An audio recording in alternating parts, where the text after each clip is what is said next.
Hi, Rupali. Thank you so much for helping my project. Could you say a little bit about yourself? Yeah, so I'm a student at Carnegie Mellon, also studying computer science. And what are some of your hobbies and things you do Oh, for fun? yeah, so I enjoy cooking, making food, as well as just dancing. So just learning different types of dance. That's awesome. And did you know that NASA is planning to send people back to the moon in 2024? I did not. Most of the people I talk to who aren't interested in space don't know that. So if NASA wanted to get the word out, what should they do? Um, I mean, I guess social media is the biggest thing. I feel like a lot of people from Gen Z nowadays, especially in 2020, have gotten a lot of news just from like Facebook and Instagram. So if NASA kind of moved towards that, that'd be really cool. And do you know the last time we went to the moon?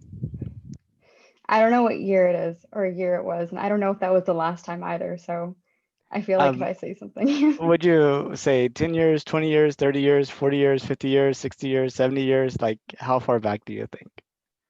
um, good question. Maybe like somewhere between 10 and 20 years. I'm not I'm not too sure. What if I told you the last time we had people on the moon was 1972? Oh wow, I was really off. Okay. But does that surprise you that it's been so long? I mean, Yeah, I guess like I'm surprised that like given that they've like been able to do it once, like we haven't just like kept going or like sent multiple missions since then. and what do you think about us going back to the moon? I think it's definitely exciting. I'm curious like what their kind of goal is this time around or like what they hope to kind of find there this time around. So maybe like I'll actually like look into that after this to see um more about like the trip and everything. Well, that's actually a common question that comes up Hmm. about what's the goal. And there's sort of like two futures for humanity.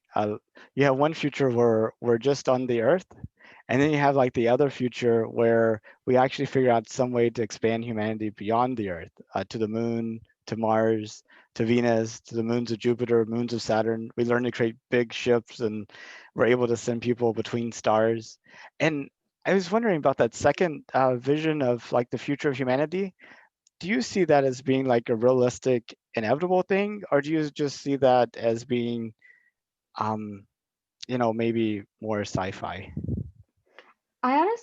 I think it's more of a realistic or inevitable thing. Like I think like humans tend to take up a lot of space on our planet and like our population as a whole just keeps growing to the point where like I mean, I don't know much about this area, but I like have this instinct that people are eventually just gonna like dominate the earth and maybe one day run out of like room on it itself. So I definitely see that like happening in the future is life on other planets.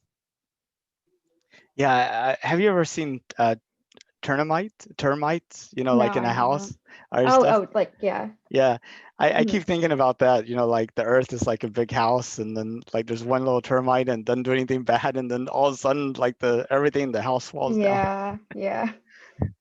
But um, so if the vision is that humanity will eventually go beyond the Earth, then it seems like the moon would be a natural first step.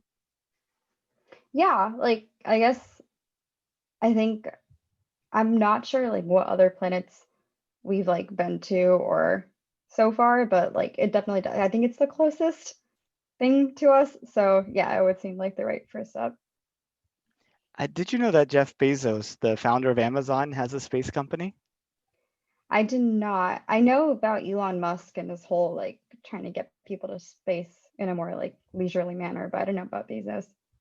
Yeah, Elon Musk is really kind of razor focused on building a 1 million person city on Mars. Yeah, that's crazy. But Jeff Bezos is like, he wants to be able to create the infrastructure to allow for us to move all the earth harming activities off of the earth Hmm. and kind of rezone the earth as being just for life and people. Okay, so like do all like the pollution related stuff like on the moon. on the moon and space, what have Would you. that cause like a problem though, like in space or like on the moon or like, I mean, our planet's like barely been able to handle it. Like, how would the moon be able to handle it and stuff? Or like, have they said anything about that? Well, I guess the thing is, as far as we know, there's no life on the moon. Mhm. And if there's no life, then what is exactly pollution? That's interesting. Yeah, I see that. That's an interesting point. If it was safe and affordable, would you go into space? Safe and affordable. Like, I think I like it depends on like what the definition of safe is. Like, I guess like astronauts, like they've done it enough time that like it's technically safe to like some standards, but I don't know. I feel like a lot more people would have to go to the moon before I'd be like ready, or I'd be like the next one in line. Uh, But I guess that's a good question. Everybody has a different definition of safe, and Mhm. it's a really difficult thing to talk about and quantify. But I think you hit on one measure, and that is how many people have to go before you without having a bad experience before you feel comfortable. And Mhm. do you have an idea on like where that number is for you? Is it like 10, 100, 1,000, a million, 10 million? Like how many people would have to go before you're like, I'm okay with that? I think somewhere in the thousands. Yeah. Have you ever done anything like skydiving or scuba diving or, you know, I've done like cliff jumping. I think that's the oh, most cliff intense jumping? activity. Yeah. But yeah, I think I still like I'm not like too adventurous out there when it comes to like those types of things. But cliff jumping, are you talking about like hang gliding type thing No, or? no, like you just like there are cliffs near the ocean and you just jump off into like the ocean itself. Oh, okay. Okay. So it's like regular diving, except it's off a Yeah. cliff into the ocean. Hmm. How high were you from the water? Gosh. I mean, I don't know how high the cliff was, but it had that feeling where like you're falling and then at some point you thought you would hit the ocean water and you still were falling, so you didn't really know at what point. Oh my gosh. And were Yeah. you like so far down, you like had to really struggle to get up to the surface? No, it actually like I think because of the impact, like like it's like definitely a more forceful impact, but like you don't fall into like you don't go deep into the water. You kind of just smack like hit the water like on its surface. That's interesting.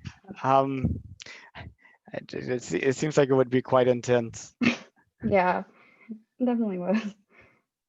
Well, that's pretty much all the questions I had. Is there Okay. anything you wanted to talk about or add to it? No, I think that's I think like this was really interesting. Thank you for having me. Well, I'm glad you're available. The Hmm. only way I can make it through the next, I think it's like 1,400 days, is, with friends like Nikita, who has friends Hmm. like you. Hmm. So if you have friends, that could Hmm. really help. All right. Well, thank you so Okay. much. Well, thank you.